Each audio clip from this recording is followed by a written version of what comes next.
Presented by My Masti Films.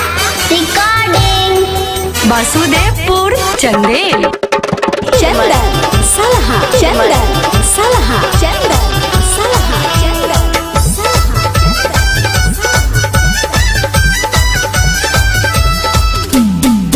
छोटी मोटी महुआ गछिया फरे न फुलाए।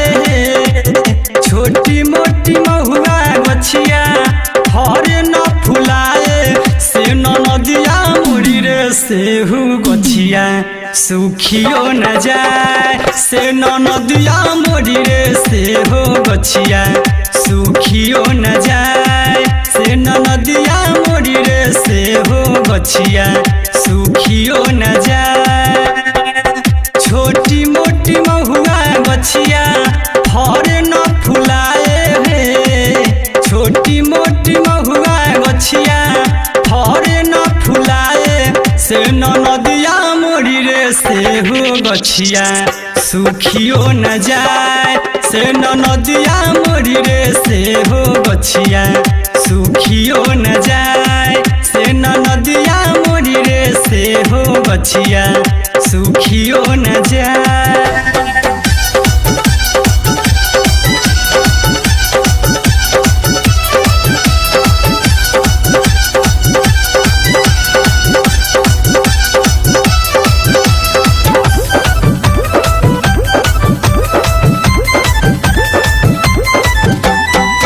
हाजीपुर बाजारिया से अइले सोनरवा भैया ले अइले सोनामा के हार हे।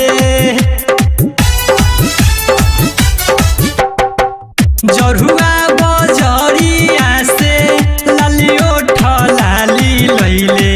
बिदुपुर से लहंगा छिताना रहे। से नदिया मोड़ी रे सेहू लहंगा पेनहु नया।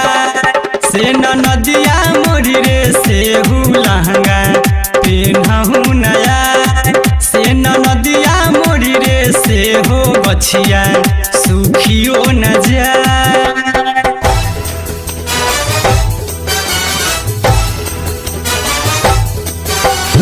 चंदन सलहा चंदन सलहा चंदन सलहा चंदन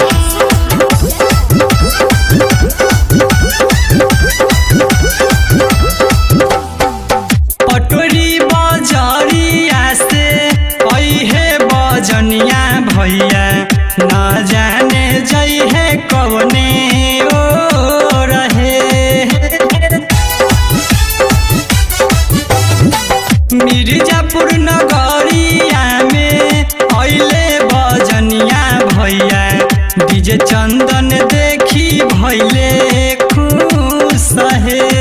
से नदिया मोड़ी रे सेहो बजवा बजबहु नया। से नदिया मोड़ी रे सेहो बजवा बजबहु नया। से नदिया मोड़ी रे सेहो गछिया सुखियो न जाए।